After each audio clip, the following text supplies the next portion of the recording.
कहानी गोल्ड के सभी सुनने वालों को मेरा प्यार भरा नमस्कार। आइए दोस्तों सुनते हैं आभा श्रीवास्तव जी की लिखी कहानी निरुत्तर। कई बार लिखते समय हर बार आप कहानी नहीं लिखते। कोई याद भूला हुआ, कोई अपना बहुत पहले छूटा हुआ कोई समय का टुकड़ा बार बार आकर स्मृति द्वार की कुंडी खटखटाता है तो जी करता है कि बीता हुआ सारा समय फिर से वापस आ जाए। रत्ना यदि उस रात मेरे स्वप्न में न आई होती तब संभवतः मैं उसके बारे में लिखने का कुछ सोचती भी नहीं, लेकिन वह आई और चुपचाप मेरे सामने बैठी रही। हल्दी लगी पीली हथेलियां, पीला चेहरा और प्रश्न पूछती उसकी मूक आंखें। मौसी की साड़ी पहने हुए थी जिसमें जगह जगह हल्दी के थापे लगे हुए थे। टुकुर टुकुर देखते हुए बोली, जीजी मेरे जाने के बाद कोई रोया था क्या? कच्ची हल्दी की गंध मेरी नाक में आई तो मैं हड़बड़ाकर उठ बैठी। वहां मेरे आसपास या कमरे में कोई नहीं था। घड़ी देखी, सुबह के 4 बजे थे। उठकर पानी पिया, फिर दोबारा नींद नहीं आई। मैं सोचती रही और सोचती ही रही। आखिरी बार रत्ना को देखा था तो ब्याह की हल्दी चढ़ रही थी उसके। कितना समय बीत गया। मन में यादों का एक गुबार सा उठाया। कितनी बातें, कितनी यादें, बचपन की, कैशोर्य की, नानी के घर की। बीच के कितने ही बरस जाने कहाँ खो गए नहीं पता। मन ननिहाल की देहरी पर जा पहुंचा। रत्ना और मैं नानी की साड़ी लपेट गुड़िया का ब्याह रचा रहे हैं, झूला झूल रहे हैं, गुट्टे खेल रहे हैं। नानी का गांव छोटा सा था।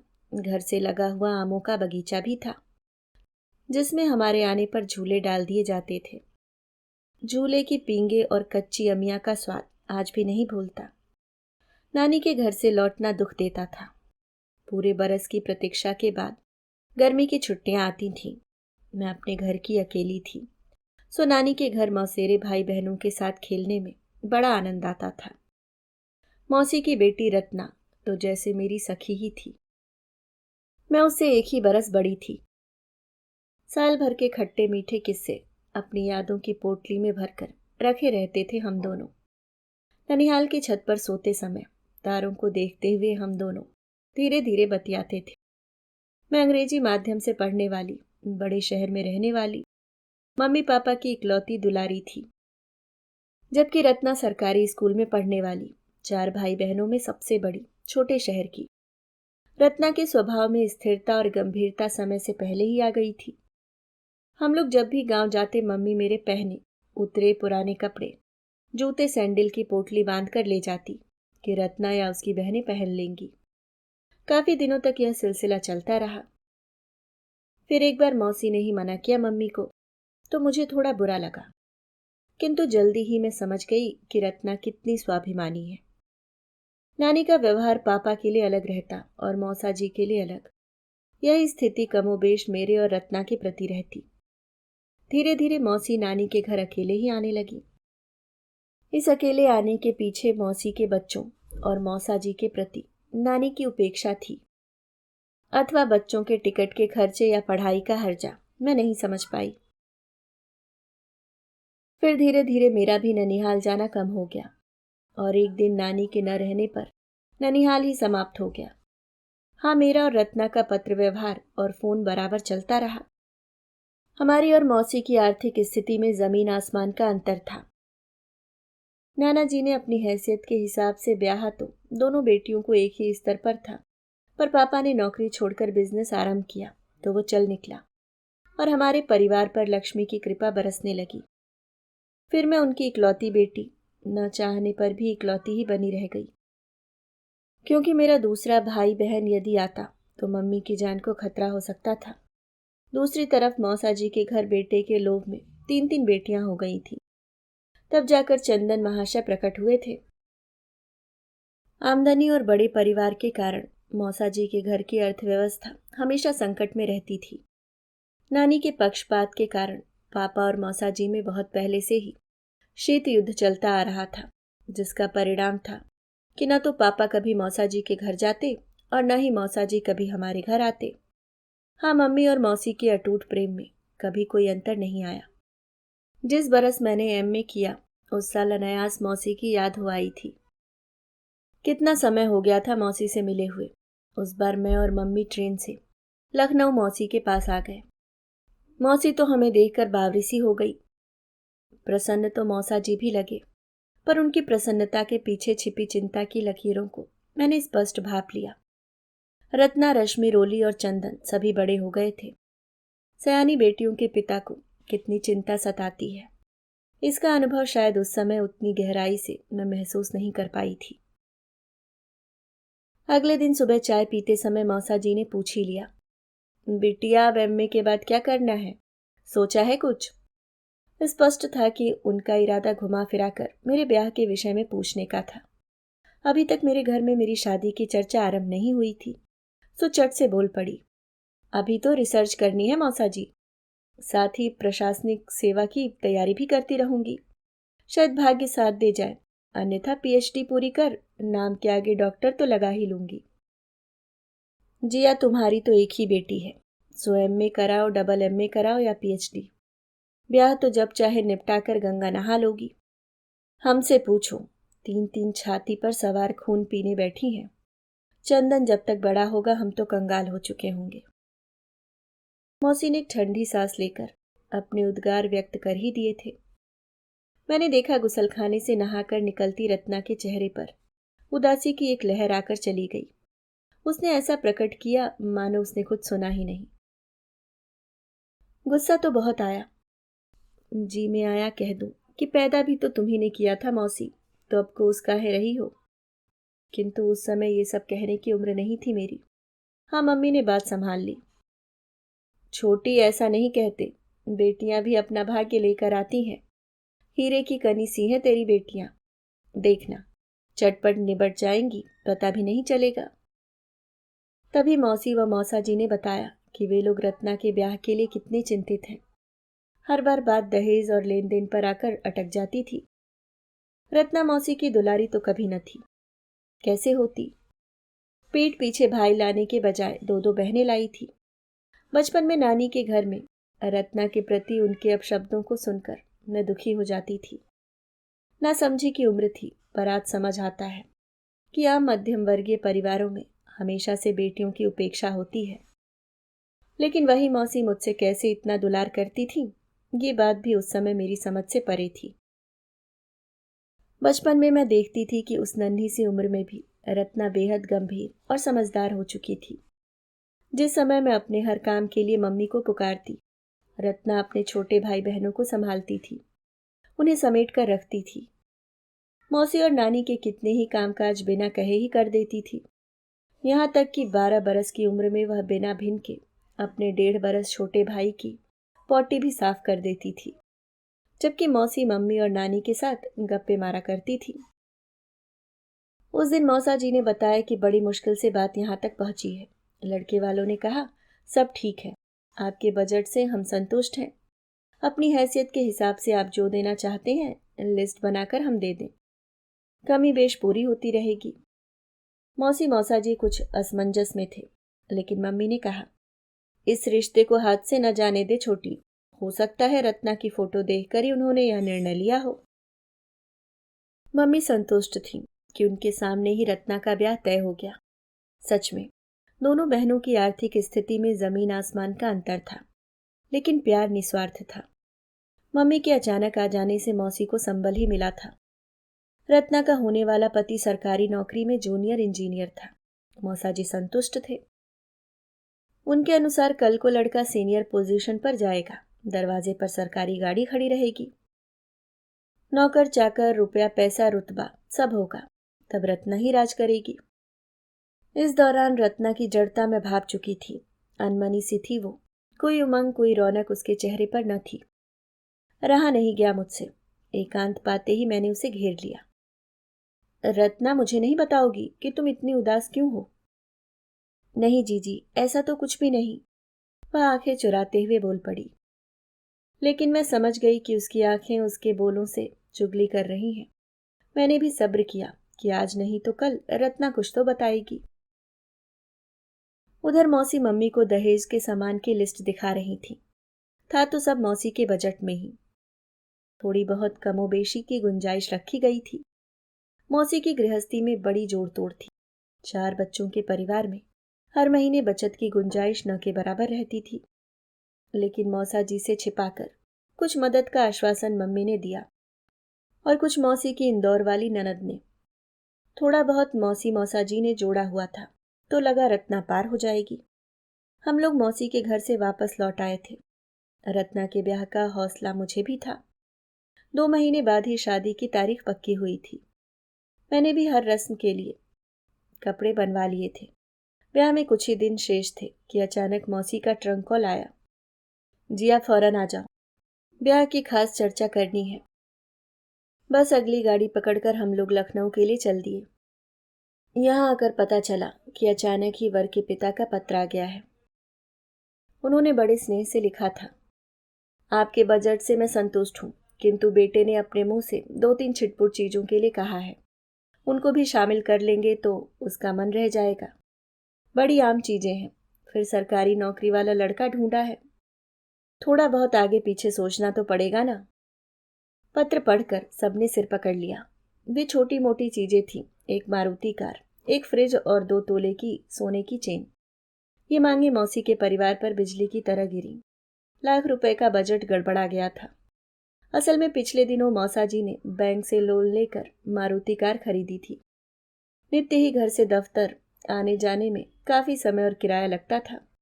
फिर इतने बरस नौकरी में उनके साथ के सभी लोगों ने कार ले रखी थी। कार लेने के बाद रोली और चंदन को भी वे दफ्तर जाते समय स्कूल छोड़ते जाते। सोचा था धीरे धीरे बैंक की उधारी चुका देंगे, किंतु उन्होंने यह न सोचा था कि उनकी कार देखकर लड़के वालों की लार टपक पड़ेगी। मम्मी ने मौसी को चोरी छिपे जो भी दिया था वह तो छिपा ही रहा। प्रत्यक्ष में उन्होंने मौसा जी को उधार स्वरूप कुछ पैसा देने का प्रस्ताव रखा, पर उन्होंने इनकार कर दिया। वे स्वाभिमानी व्यक्ति थे। उनके उसूलों को ये गवारा नहीं था, या फिर पापा के सम्मुख वे नीचा नहीं दिखना चाहते थे।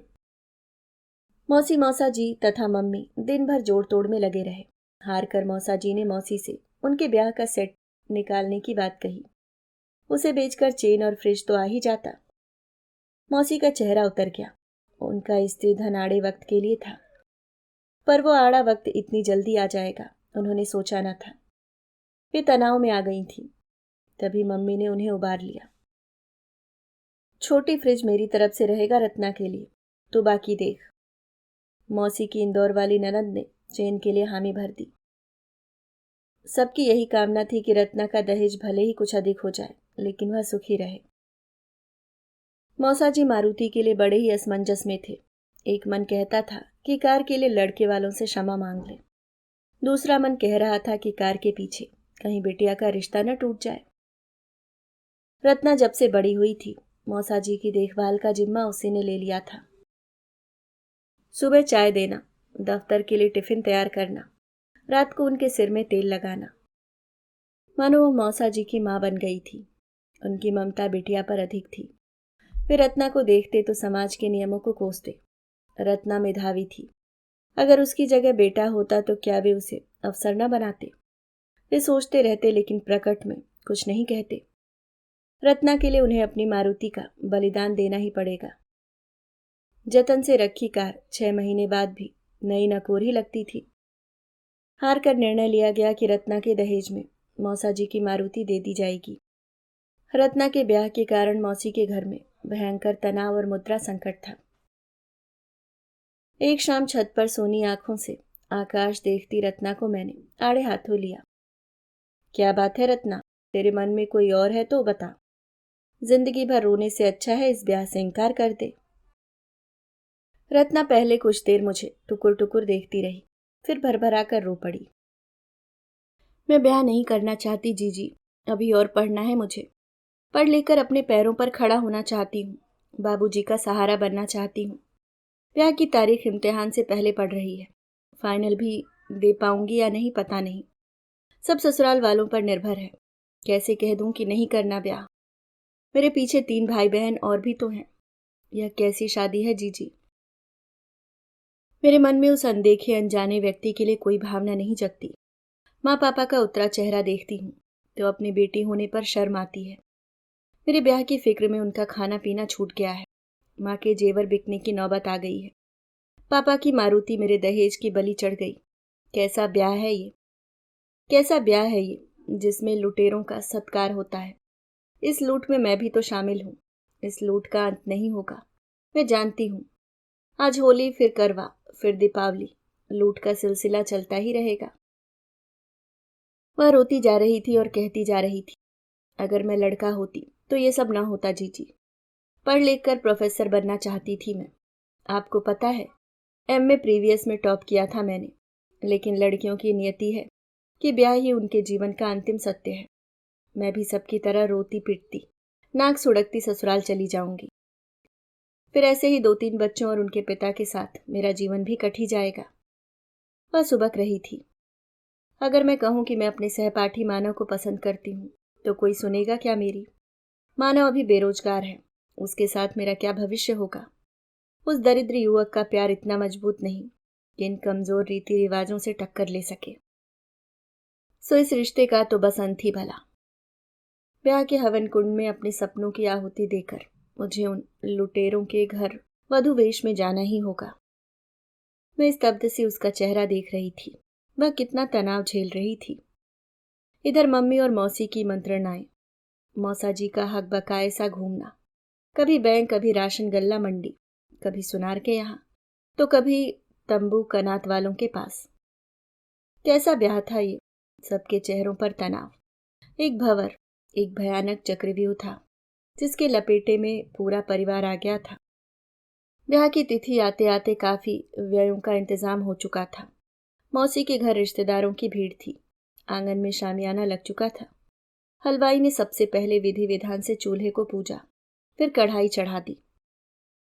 ढोलक पूजकर उस पर बन्ना बन्नी गाए जाने लगे।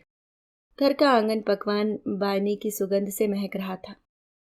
जिस दिन शाम को हल्दी चढ़नी थी उसी दिन रत्ना मुझे लेकर यूनिवर्सिटी चल दी। बहाना बनाया कि इम्तिहान के फॉर्म भरने हैं। क्या पता रत्ना को इम्तिहान देने की अनुमति मिल ही जाए ससुराल से। ताई जी ने व्यंग भी किया, भवानी कॉलेज जाना बंद करो अब, रांची वालों का चूल्हा देखो। उनका कर्कश स्वर सुनकर भी अनसुना कर दिया हमने। मानव को उस दिन पहली बार देखा था मैंने। अगर वह रत्ना की पसंद था तो मुझे गर्व हुआ था। मेरी उपस्थिति में ही रत्ना मानव के गले लग गई। मेरे गाल कुंवारी अनुभूति से रक्ताभ हो गए। मैं वहां से चलने को हुई तो रत्ना ने अपना हाथ बढ़ाकर मेरा हाथ पकड़ लिया। शाम के 4 बजे थे। वे हल्की सर्दियों के दिन थे। धुंध हल्का कुछ जल्दी होने लगा था। यूनिवर्सिटी में सन्नाटा हो चुका था।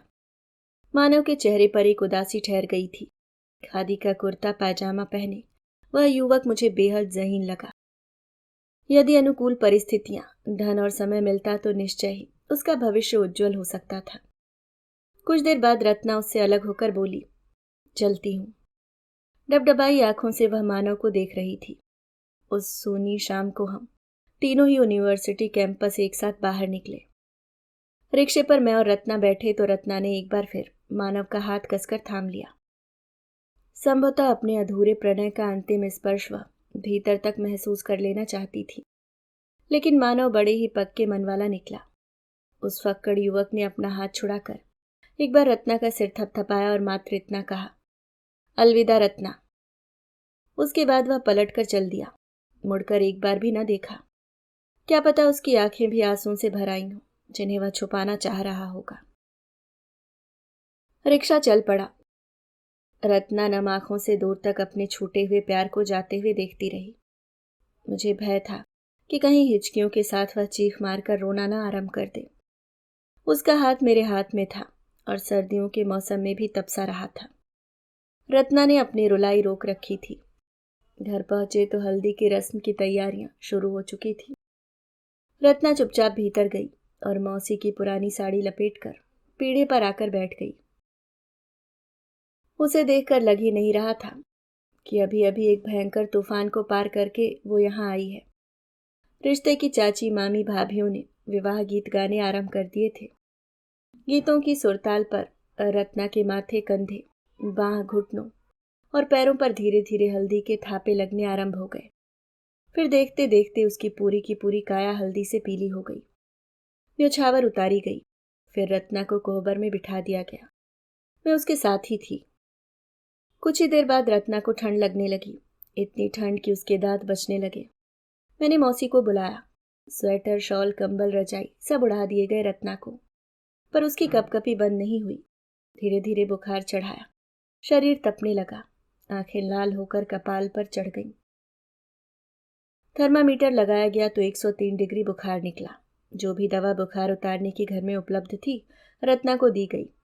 राई लोन से नजर भी उतारी गई, पर रत्ना बेसुधी पड़ी रही। रात गहरी हो रही थी और रत्ना का बुखार भी।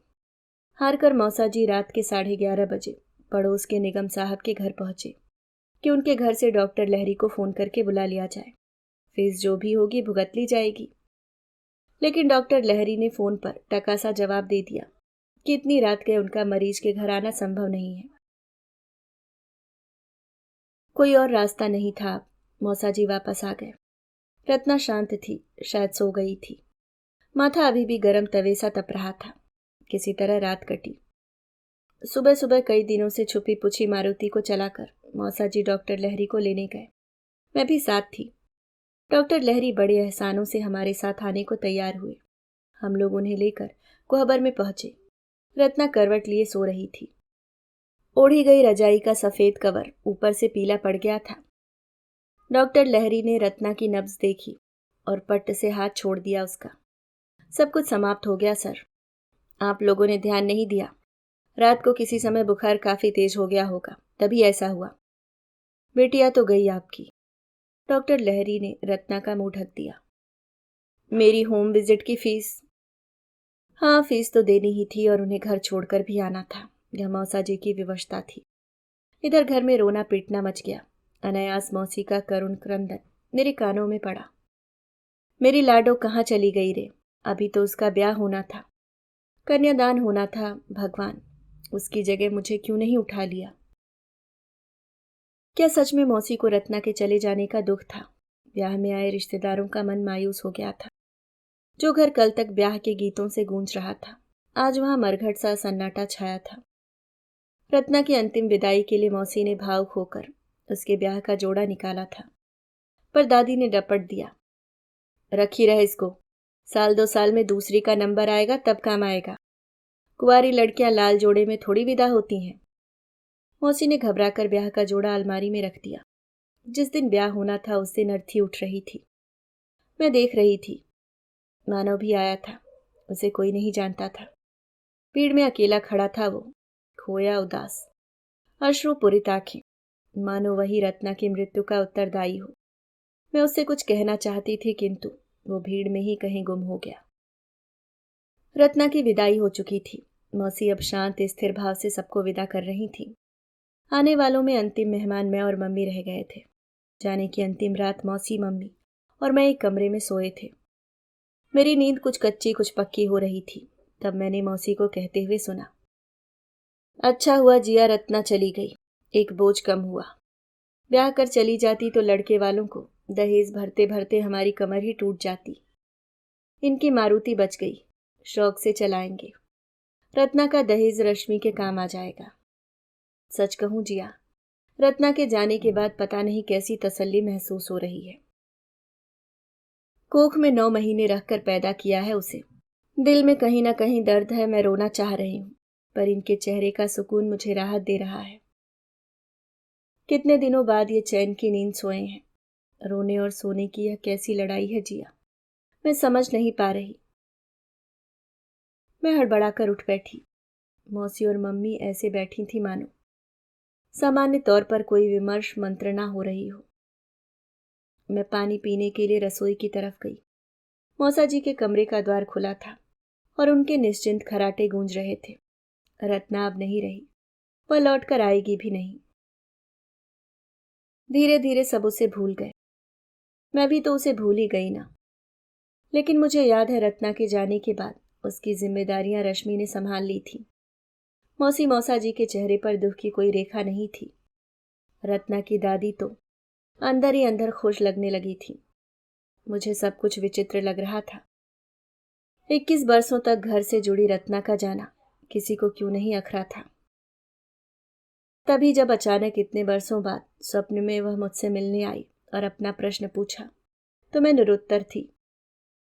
वह फिर आई तो उसे क्या उत्तर दूंगी नहीं जानती।